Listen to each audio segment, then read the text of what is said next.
할렐루야. 오늘 창세기 22장을 같이 보도록 하시겠습니다. 먼저 22장 1절 2절 마지막으로 우리 18절을 보도록 하겠습니다. 창세기 22장 1절 2절 18절 이렇게 보시겠습니다. 시작.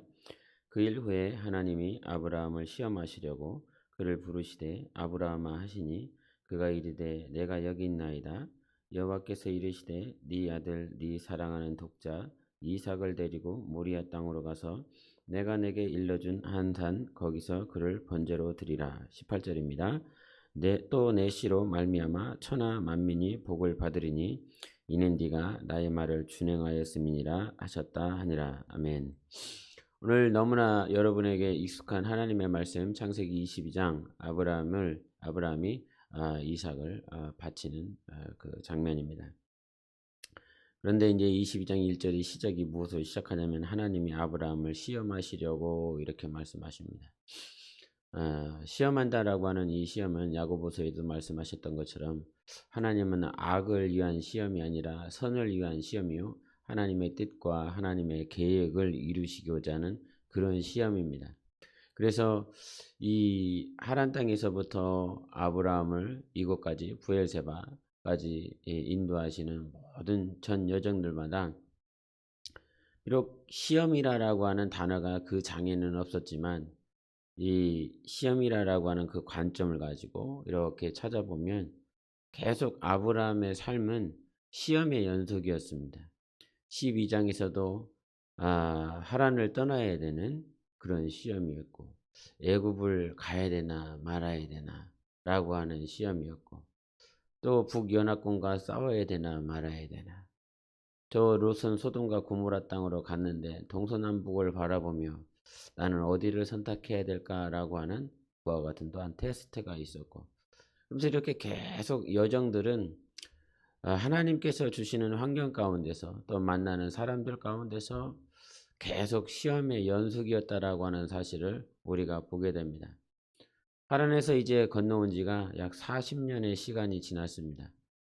75세 때에 떠나서 이 시간에 이제 이삭의 나이를 대략 10대 중반으로 생각을 해보면 이제 아브라함은 40년의 시간들을 이렇게 보냈음을 알 수가 있습니다.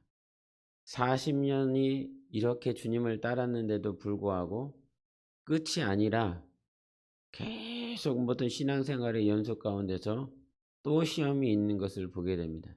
그런데 이 시험이 아브라함의 삶을 통해서 보면 마지막 시험이라고 하는 사실을 우리가 볼 수 있습니다. 하나님이 마지막으로 하는 테스트. 그 테스트에 아브라함은 어떻게 하나님 앞에 반응하였는지 우리가 말씀을 통해서 분명하게 알아야 되는 것입니다. 요즘 중학교에는 중학교 1학년 또 2학년 1학기까지 시험이 없다라고 그럽니다. 그래서 2016년부터 이 시험이 없게 된 이 시간에 올해에 이르기까지 교육자들이 이 중학생들의 기초 학력에 대해서 테스트를 이렇게 해보았는데 2016년부터 시작되어져 있는 그 학업의 능력이 계속 저하되고 있다라고 말을 하고 있고 지금은 그 당시보다 1.5배에서 3배 정도 저하됐다라고 그럽니다. 과거에는 제가 영어를 배울 때 그 영어 중학교 가서 배웠습니다. 초등학교죠. 국민학교 6학년 때 주산학원을 다녔는데 그 주산학원 다닐 때 마지막으로 이제 6학년 이제 2학기를 다닐 때 그 주산학원에서 영어를 가르쳐 주더라고요. 주산학원에서. 주판 튕기다 말고 선생님들이 영어를 가르쳐 줘요. 네 이름은 뭐냐? 내 이름은 뭐다? 너는 뭐냐? 나는 학생이다. 뭐 이런 것들을 배웠었던 것이 있었습니다. 한 10문장 정도를 배웠나? 그렇게 하고 중학교를 갔는데 그 중학교에서 A, B, C, D 그러고부터 시작을 하더라 이 말이죠. 그러면서 이제 영어를 그렇게 배우게 되었는데 요즘 아이들은 중학교 1학년 때 ABCD를 배운다라고 그런다면 아마 정말 큰일 날 겁니다. 저희 여동생 아들내미가 지금 4살이냐 5살이냐. 그런데 이 녀석이랑 이렇게 뭐 이렇게 장난감 가지고 얘기를 하다 보면, 여러분 사슴이 영어로 뭡니까? 사슴이. 사슴. 근데 그 녀석이 deer 이렇게 그러면서 사슴 얘기를 이렇게 단어로 이렇게 얘기를 하더라고요. 야, 공룡은 뭐야? 그랬더니 다이너솔 이렇게 막 하면서 단어를 막 얘기를 하더라고요. 저도 모르는 단어를 막 얘기를 하는 거예요. 이렇게 동물 다 알지 못하는데 이 녀석은 계속 얘기를 하더라 이 말이죠. 중학교 1학년 돼서 ABCD를 배웠었던 저와 이제 4살 되었는데 이 영어를 이렇게 단어를 계속 말을 하고 있는 그 아이를 보면서 많은 격세지감을 느끼게 됩니다. 지금 세대를 살아가고 있는 아이들은 이제 기초학력 저하라고 하지만 과거 70년대, 80년대 그렇게 중학교를 다녔었던 우리 지금의 기성세대 50대, 60대 되시는 분들보다 더 많은 지식적인 정보를 가지고 있습니다. 그리고 더 많이 배우고 있습니다. 더 많이 공부를 해야 됩니다. 과거에는 학교 갔다 와서 논밭에 가서 자기 전에 30분, 1시간 해도 되지만 요즘은 학교 끝나자마자 학원에 가야 되고 학원에서 공부하는 양이 굉장히 많지요. 근데 학교에서는 시험을 보지 않아요. 근데 학원에서는 시험을 봅니다. 그래서 학교만 다니는 친구와 학원을 다니는 친구가 어디서부터 계속 이것이 떨어지냐면 시험을 보는데, 시험을 보기 때문에 이 학원을 다니는 아이들은 공부하는 양이 학교 다니는 애들보다 월등하게 많은 것이죠. 그래서 부모들도 학원을 보내려고 하는 이유 가운데 하나가 그것입니다. 시험을 보지 않게 세상적인 지식도 그와 같이 이렇게 잘하는 사람이 있고 못하는 사람이 있는데, 영적 생활도 그와 동일선상에 있습니다. 하나님이 내 영혼을 시험하신다라고 하는 건 내가 그 테스트에 통과해야 되는 거예요. 하나님이 주시는 테스트는 돌아가는 길이 없어요. 반드시 그 테스트는 또 오게 되어 있습니다. 곁길로 가면 내가 그것을 받지 아니한다면. 왜? 하나님은 내 영혼을 사랑하셔서 그 테스트를 통해 내 영혼을 성장시키고 싶기를 원하고 하나님 마음에 합한 자로 자라나기를 원하십니다. 영적 생활을 한다라고 하는 건 마치 이 땅에 내가 예수를 믿었을 때에 갓난아기로 태어났다가 이 육신이 자라나는 것처럼 우리의 영혼도 예수를 영접하는과 동시에 계속 성장하고 자라게 되어 있는 것입니다. 그래서 신앙생활을 한다, 내가 정말로 영적 생활을 하는 자라고 한다면 우리는 마침내 우리의 영혼이 성장해야 되는 거예요. 자라나야 되는 거예요.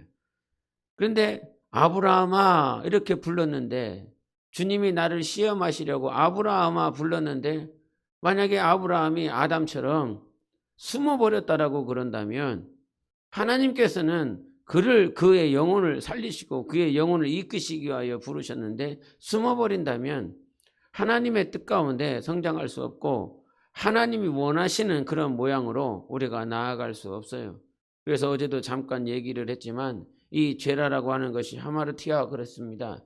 하나님이 원하시는 방향으로 가야 되는데 하나님이 원하시는 방향으로 가지 않고 자기가 원하는 방향으로 가고 있어. 그 자기가 원하는 방향 가운데서 아무리 잘해 보십시오, 아무리 열심을 내보십시오, 사람들의 칭찬을 받고 이게 사람들에게 막 찬송을 받으며 그와 같이 이렇게 여러분의 자기의 이름이 칭송을 받는다 할지라도 하나님과 같이 가는 길이 아닙니다. 자기 혼자 가는 것입니다. 아버지가 둘째 그 탕자를 이렇게 내어보내지요. 그 길은 아버지는 저를 불쌍히 여기고 아버지는 저를 위해서 기도할지언정 그 길은 하나님이 기뻐하시지 않는 길이라 이 말입니다. 항상 우리 하나님께서 우리를 시험하신다라고 하는 사실을 기억하셔서 그러면 이 시험을 통해서 이제 마지막 시험인데 이 마지막 시험을 합격하려면 우리가 어떻게 해야 되는가라고 하는 것을 가르쳐줘요. 그래서 이 22장에 있는 그 시험의 육하 원칙들을 이렇게 살펴보면 하나님이 시험을 할 때 누구를 시험하느냐? 부름 받은 자를 시험하는 것입니다. 하나님이 나를 부르셨으면 나를 시험하는 거라 이 말입니다. 근데 자기가 받아야 될 시험인데 다른 사람에게 넘기고 다른 사람에게 미루고 다른 사람에게 맡게 하고 그런다 이 말이죠. 두 번째, 무엇을 내가 시험을 받아야 되냐면 하나님이 말씀하신 대로 시험을 봐야 되는 거예요. 하나님이 나에게 무엇을 요구하셨는지 그 말씀에 대해서. 그 다음에 언제라고 하는 것이 있는데 우리 22장 3절을 보십니다. 시작. 아브라함이 아침에 일찍이 일어나 나귀의 안장을 지우고 라고 말씀하셨어요. 주님이 말씀하셨어요. 네 아들, 네 독자 이삭을, 네 사랑하는 독자 아들을 이삭을 가서 내가 모리아 땅 어느 한 산에다가 번제물로 바쳐라 라고 그랬습니다. 그때 아브라함은 아침에 일찍 일어나 순종하더라 이 말이죠. 주님이 말씀하셨을 때에 주님의 시간에 주님의 때에 내가 순종하는 것이지 나의 때에 맞춰서 내가 하고 싶을 때 아니면 내가 하기 싫으니까에 어떤 자기의 시간에 맞추면 그 시험은 탈락이다. 응? 정말 그 시험에 탈락했어도 하나님은 불쌍히 여기시고 긍휼을 더하셔서 다시 하나님의 때를 조절하여 그를 시험하시는 은혜를 우리에게 베풀어 주지만 우리는 언젠가 끝이 있습니다. 아브라함에게 이 마지막 시험이 있지요. 아브라함도 영원히 시험을 받는 자가 아니라 마지막으로 시험 당할 때 그때 그 마지막 노년의 삶이 있다 이 말이죠. 우리도 언젠가는 마지막 시험을 치를 때가 있다 이 말입니다. 내가 지금 영적 생활을 함에 있어서 내일 나의 삶이 마감되고 아니면 올해 삶이 마감된다라고 그런다면 이 남아있는 이 시간을 더 주님의 뜻대로 살려고 몸부림칠 것입니다. 그런데 언제 끝날지 몰라. 내 삶이 언제 마감될지 모르기 때문에 오늘도 정말 자기가 원하는 대로 자기의 계획들을 세우면서 이것을 신앙생활이라고 종교생활이라고 스스로 생각하면서 그렇게 살아가고 있다 이 말이죠. 마지막이라 생각하고 항상 하나님이 주시는 테스트를 통과할 수 있는 여러분 되시기를 바랍니다. 그리고 여기서 말씀하셨을 때에 이 장소가 중요합니다. 22장 후반부에 보면 모리아 땅으로 가서 내가 내게 일러준 한 산 거기서 그를 번제로 드리라 그랬습니다. 지금 이 부엘세바에서 이삭을 얻었습니다. 그리고 그 부엘세바는 이 가나안 남쪽이에요. 근데 주님께서 모리아 산으로 가라 그럽니다. 그래서 며칠이 걸렸냐면 3일이 걸려요. 3일. 22장 4절에 보면 제3일에 아브라함이 눈을 들어 그곳을 멀리 바라본지라 그랬어요. 3일 걸리는 거리라 이 말이에요. 그냥 부엘세바에서 아들 이삭을 바쳐버리면 되지 왜 번거롭게 그냥 거기서 하면 되잖아요. 부엘세바에서 자기 아들 이삭을 좀 가까운 데 가서 언덕백이나 가서 구렁에 가서 그렇게 바쳐버리면 되는 것을 구태여 3일 이상 걸리는 걸 그 당시 한 80km 정도 된다는 거죠. 그래서 천천히 이렇게 걸어가면 3일 정도 걸리는 그 거리라 이 말이죠. 근데 그 거리를 가서 왜 바치라고 하시느냐 이 말입니다. 그래서 우리가 순종하는 것이 우리가 순종해야 될 것 가운데 뭐냐면 누가 순종해야 될 거냐? 부름을 받은 자가 순종해야 돼. 하나님이 나에게 말씀하셨으면 내가 순종해야 되는 것이지 다른 그 누군가에게 전가시킬 이유가 아니라 이 말이죠. 그리고 무엇을 순종해야 될 것이냐? 주님이 하신 말씀을 순종하는 거지. 내가 세운 계획이 아니라 나의 비전이 아니라 주님이 하신 말씀을 순종해야 되는 거지. 그리고 장소라고 했을 때 하나님께서 하라고 하신 그 자리에서 순종을 해야지. 주님이 명하신 그 자리, 모리아 땅, 그 어느 한 산, 여기서도 말씀하실 때 모리아 땅에 있는 그 산에 가서 그 지명을, 산의 지명을 말을 해줘서 거기서 하라고 이렇게 말하지 않고 모리아라고 하는 그 지역에 가서 어느 한 산이 있다. 근데 어느 산인지는 또 몰라요. 가봐야 하는 거예요. 거기까지. 거기 그 모리아 땅에 가기 전까지는 하나님께서 이 산에다가 너의 아들을 번제물로 바치라라고 거기에서 말씀해 주지 않아요. 거기에 도착해야 하나님이 말씀해 주시는 거라 이 말이에요.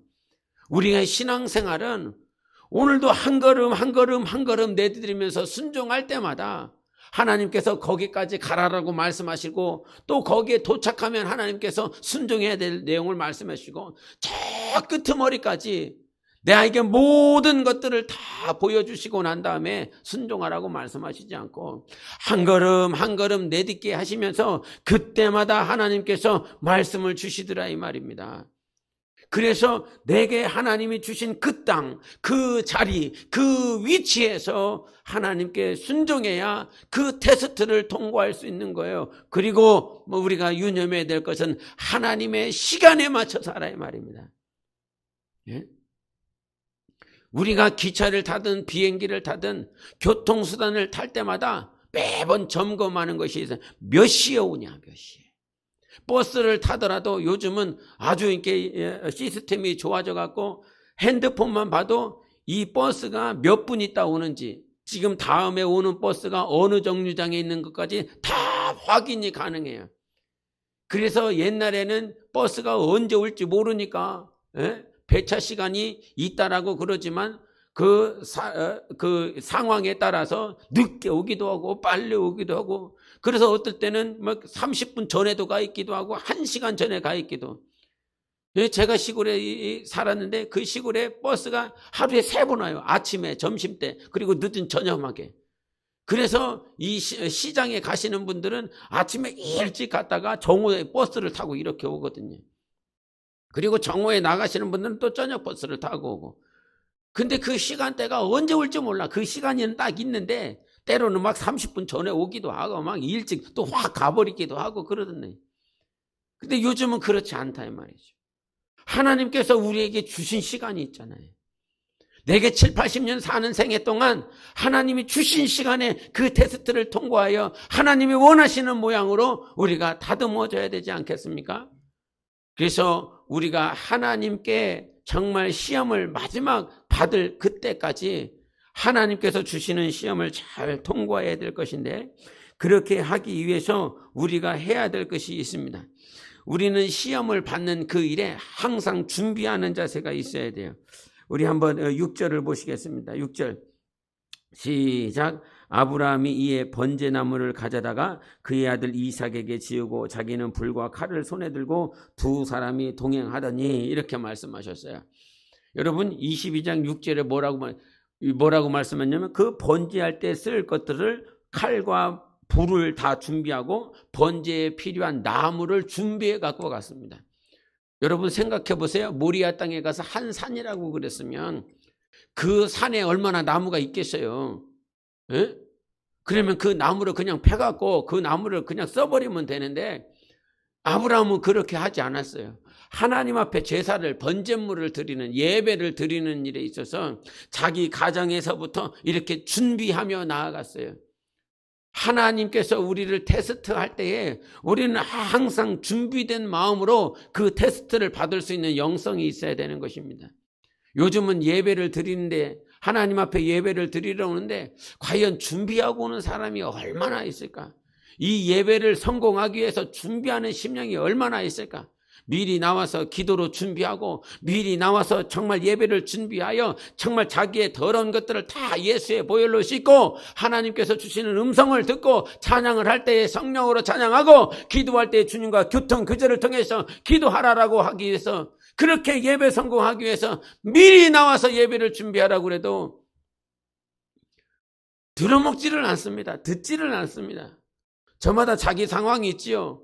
압니다. 자기 상황이 있다라고 하는 사실을 압니다. 그러나 우리가 하나님 앞에서 예배를 드리는 데서 준비되지 않은 모양으로 얼마나 자주 나오는가. 말라기서에 계속 강조하는 것이 무엇입니까? 정말 하나님 앞에 준비되지 않은 그 모양으로 나오기 때문에 하나님께서 얼마나 싫어하고 계시는지. 여러분, 날마다 준비하는 삶을 사세요. 하나님 앞에 드려지는 것 그냥 준비되지 않고 나오는 그런 모양이 아니라 오늘도 준비되어지는 삶을 살아가야 되는 것입니다. 또한 우리가 하나님 앞에 우리는 신앙생활을 성장해야 된다고 그랬어요. 계속 이 마지막 시험, 마지막 테스트가 오기까지 우리는 계속 성장해야 되는 거예요. 갑자기 하나님 내 목숨을 다하겠습니다. 하나님 내 삶을 다 드리겠습니다. 그런데 갑자기 아기가 이렇게 태어나서 스테이크를 먹을 수 있는 게 아니잖아요. 아기가 이제 막 태어난 아기가 죽을 먹어야지, 미음을 먹어야지, 이유식을 먹어야지 고기를 어떻게 먹습니까? 신앙생활도 그와 같아요. 막 한 번 은혜 받아서 막 한 번 회개가 터지고 막 성령이 막 기름 부음을 허락해 주셔서 그 순간에 막 내 삶을 드리겠다라고 헌신하겠다고 순교자의 삶을, 선교사의 삶을, 목사의 삶을, 사모의 삶을, 내가 주의 종의 삶을 막 이렇게 두 주먹 불 꾼진다고 해서 그게 되는 것이 아니라 이 말입니다. 막 순교하겠다고, 선교사가 되겠다고, 막 목사 사모가 되겠다고, 주의 종이 되겠다고. 그러나 그렇게 은혜를 받고 하나님 앞에 결단하고 난 다음에 그 다음날 꼬꾸라져 있어요. 그 다음날 주님이 안 보여요. 그 다음날 주님 앞에 이게 정말 이게 좌절된 모양들이 얼마나 많이 있습니까? 갑자기 순교자의 삶을 살 수 있는 것도 아니고 갑자기 선교사의 삶을 살 수 있는 것이 아니라 하나님께서 계속 연단하여 단련시켜서 하나님이 쓰시는 것이지요. 여러분 주님의 제자들을 보십시오. 예수님의 제자를 보십시오. 예수님께서 그 갈릴리 바닷가에서 제자들을 부르셨습니다. 얼마나 사랑하셨는지요. 3명의 제자는 항상 대동하면서 같이 다녔습니다. 그럼에도 불구하고 주님이 아시죠? 그 제자들의 꼬라지가 어떠한지. 베드로가 죽을지언정 주님을 부인하지 않겠습니다. 그런데 주님은 알아요. 그 순간은 막 충성심에 불타서 주님을 따라다니겠다고, 주님의 종이 되겠다고, 주님의 십자가를 지겠다고. 그러나 네가 다구리기 전에 나를 3번 부인할 것이다 라고 하는 것을 주님이 아세요.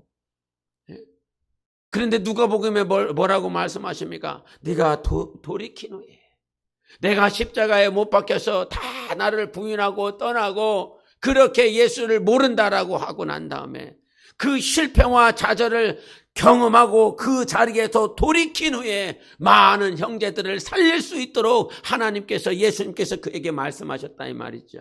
실패를 계속했습니다. 그러나 그 실패의 넘어짐 가운데서 주님이 붙잡아 주셔서 또 일어나고 또 일어나고 또 일어나고, 그래서 3년 6개월 동안의 공생의 삶은 제자들이 예수님의 제자로 성장하는, 예수님을 닮아가는, 예수님처럼 산 것이 아니라 예수님처럼 살 수 있도록 준비되는 과정이었어요. 엘리사에게 선지자 생도들이 있었지 않습니까? 그들에게도 삶의 선지자로서 산 것이 아니라 선지자의 삶을 살아갈 수 있도록 준비되는 시간들이 있었지요. 갑자기 선지자의 삶을 사는 게 아니라 이 말입니다. 어제도 말했던 것처럼 아브라함은 선지자라고 그랬어요. 선지자. 그러나 12장에서 부를 때 네가 선지자라고 말하지 않아요. 자기의 삶 살기도 바빴어요. 자기 와이프를 누이라고 속이면서 자기의 목숨 구걸하기도 바빴었던 시간들을 보냈어요.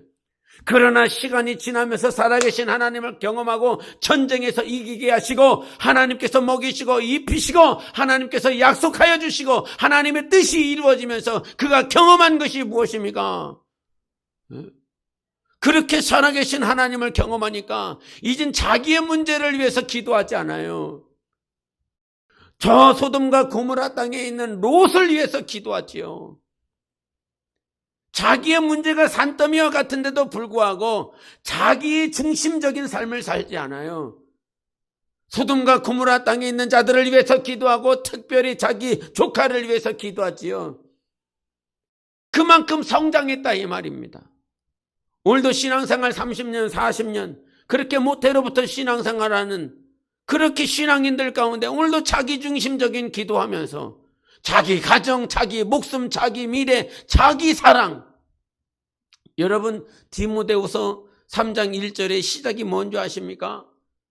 이 디모데를 향해서 자기가 사랑하는 그 디모데 제자를 위해서 기도하면서 메시지를 전하면서 하는 말이 이 말세에 이 마지막 끝에 징조를 말을 합니다. 그게 처음 시작이 뭔지 압니까? 이 마지막 말세에. 그거는 불신자들을 향해서 하신 말씀이 아니라요.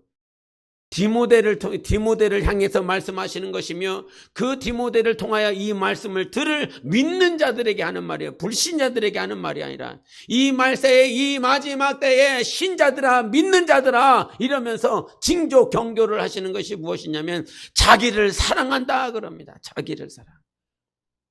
마지막 때가 되면 될수록 불신자들이 자기 사랑하는 것 이거는 너무나도 당연한 것인데 믿는 자들마저도 교회마저도 크리스천들마저도 자기 중심적인 것 자기만을 사랑하는 것 자기 가족 자기 그래서 그 자기 중심적으로 빠진다 이 말이에요. 그러나 아브라함은 처음엔 자기 중심적인 삶을 살 수밖에 없었어요. 성장하지 않았으니까요. 그러나 이는 그 19장 20장에 넘어가면서 선지자라고 하는 하나님의 거룩한 직분을 받게 됩니다. 그 선지자가 뭐라고 그랬습니까? 사람을 위하여 영혼들을 위하여 기도하는 것이죠. 아비멜렉을 위해서 기도하는 자가 됐습니다.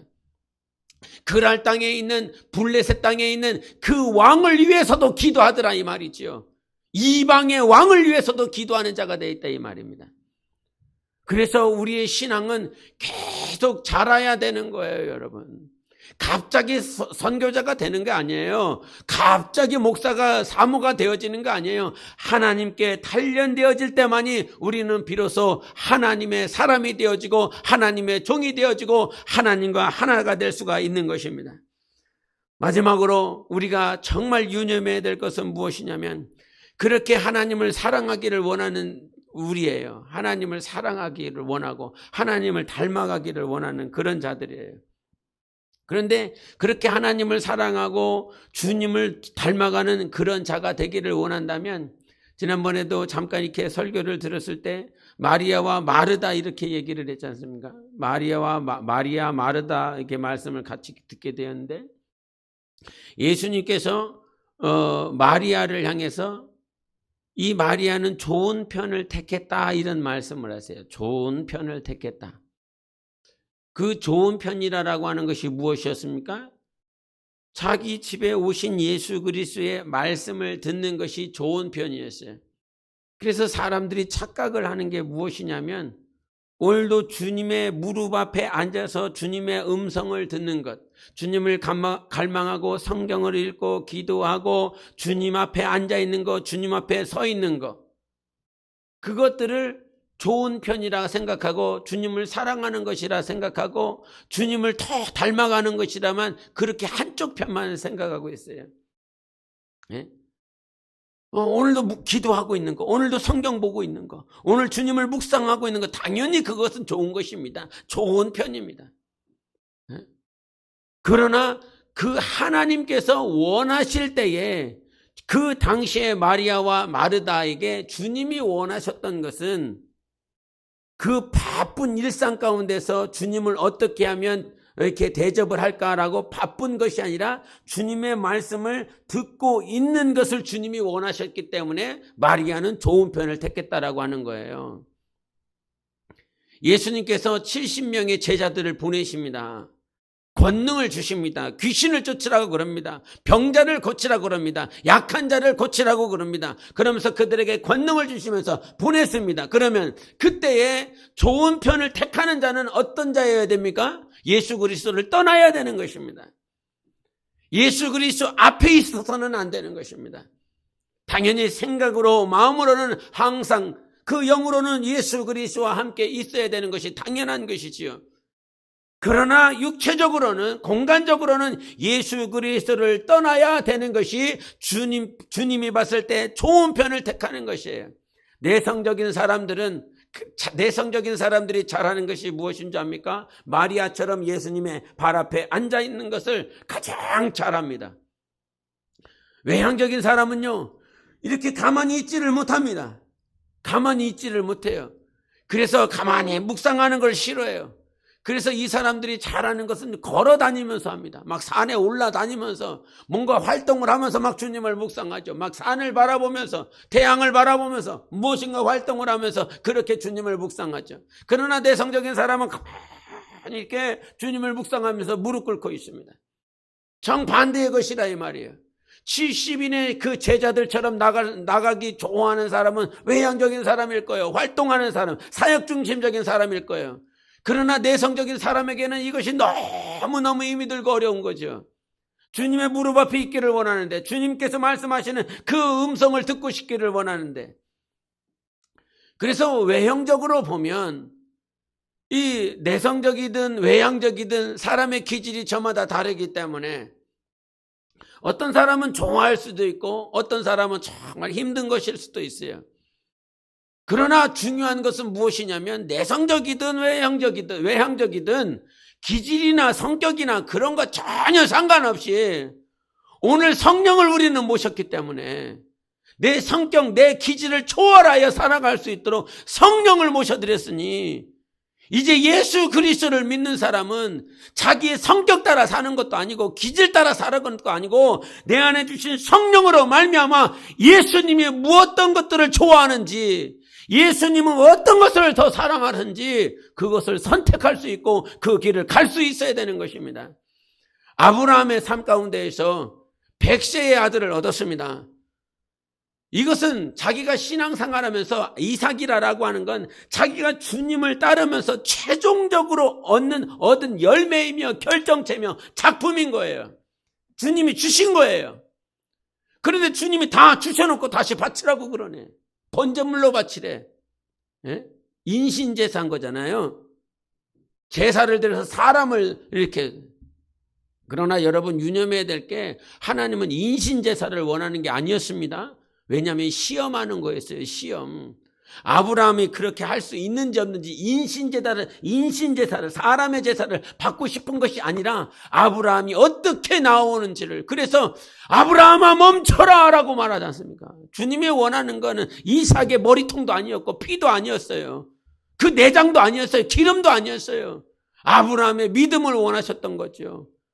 여러분, 우리가 하나님 앞에 드리는 헌금이나 하나님 앞에 드려지는 많은 것들이 그것을 원하는 것이 아니라 주님이 내 마음을 원하신다 이 말입니다. 주님이 어떻게 내 말을 듣고, 그래서 요한복음 14장 21절에 뭐라고 말씀하십니까? 나를 사랑하는 자는 내 계명을 지킨다. 그래서 내 계명을 지키는 자는 아버지께서 그를 사랑하시고 나도 그를 사랑하여 그에게 나타내리라라고 말씀해 주셨어요. 주님은 오늘도 우리에게 원하시는 것이 뭔지 압니까? 네가 나 사랑하느냐? 주님이 물어보시는 거예요. 지금 아브라함에게 이삭이라고 하는 그 번제물을 통해서 너는 나를 사랑하느냐? 그런데 갈팡질팡하는 것이 아니라 아브라함은 이 마지막 시험 가운데에서 아침에 일찍 일어나 필요한 모든 것들을 다 준비하고 하나님이 원하시는 장소에 가서 이삭을 각을 드리려고 합니다. 그에게 믿음이 있었습니다.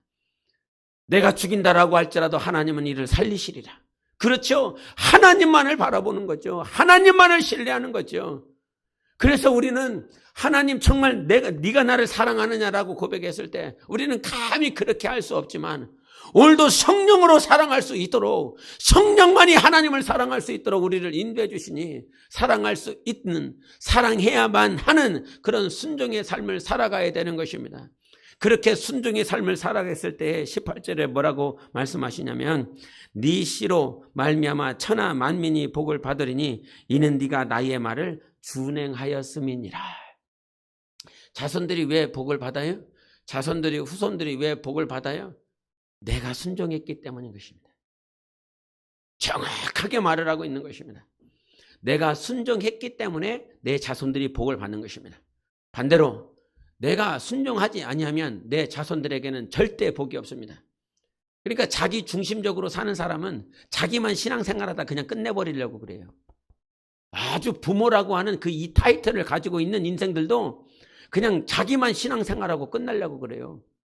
그러니까 자기만 보는 거예요. 자기 자손들을 안 봐요. 자기 후손들을 생각하지 않아요. 정말 목회자로서 아주 그냥 피토하는 심정으로 말을 하는 것이 무엇이냐면 자기의 욕심, 자기 미래, 자기 감정, 자기 상황 때문에 불순종한다 이 말이에요. 지 멋대로 생활한다 이 말이에요. 자손들에게 정말 여러분 이거는 하나님의 심정이기도 하지만 정말 이 심정을 정말 제가 얼마나 가지고 있는지는 모르겠지만 이런 모양들을 볼 때마다요 목회자의 심정은요 정말 피가 거꾸로 솟아요. 거꾸로. 예? 저가 하나님 앞에 아름답게 서 나가야 자기가 하나님 앞에 온전하게 서야 자기 자녀들이 하나님 앞에 아름답게 세워지는데 그 앞에 세워져야 돼. 여러분 내 자식이 보는 내 자식이 나의 자녀 나의 후손이 보는 그 사람은 예수님이 아니에요. 나의 부모를 보고 있는 거죠. 내 아비를 보고 있고 내 어미를 보고 있죠. 내 아비와 내 어미의 모양을 보면서 신앙생활을 하고 있는 거지. 예? 예수님이 보이겠습니까? 자식들에게 보이지 않습니다. 예? 과거에 선교사님이 자기 자식 때문에 얼마나 힘들었는지를 막 얘기하더라고요. 너무너무 힘들다고. 꼴통이라는 표현을 하더라고요. 어떻게 될지를 모르겠다고. 근데 그 선교사님한테 선교사님이 산 삶이 있습니다. 선교사님이 정말 죽을 만큼 힘든 그 순간에도 인내하고 참고 사역하면서 자기 자녀들 돌보지 못하고 자기 와이프 돌보지 못하고 자기 부모를 돌보지 못하고 그는 하나님께서 맡겨주신 그 자리에서 충성한 것을 그 자식놈들이 봤습니다. 철이 없어서 이해를 못하고 철이 없어서 아버지의 사랑을 받고 싶은데 아버지의 관심을 받고 싶은데 그러하지 못해서 철이 없었던 그 순간에는 그렇게 내팽개치면서 살았지만 본 것이 있어요. 들은 것이 있어요. 그런데 지금은 그렇게 꼴통과 같은 자식들이 변화가 돼서 전도사가 되고 사역을 하겠다라고 그러잖아요. 그 간증을 든다 이 말입니다. 여러분 내가 하나님 앞에 순종할 때 자손들은 반드시 복을 받게 되어 있습니다. 하나님의 이건 성경이라 이 말이야. 목사의 말이 아니라 하나님의 말씀이래요. 네 씨로 말미암아 천하 만민이 복을 받으리니 왜? 이는 네가 나의 말을 준행했기 때문에 그런 거래요. 하나님은 약속의 하나님이에요. 언약의 하나님이세요. 우리가 말씀에 순종하여 살면 내 영혼뿐만 아니라 내 후손들은 반드시 복을 받게 되어 있습니다. 이 사실이 믿어지십니까? 반드시 믿어야 됩니다. 그러니 자기 중심적, 자기만 보지 마세요. 자기 상황만, 자기 앞에 있는 것만 보지 마세요. 하나님이 나를 사랑하셔서 인도하고 있고 내 가정을 인도하고 있고 내 자손들을 인도하고 싶어서 나에게 테스트를 주시는 것입니다.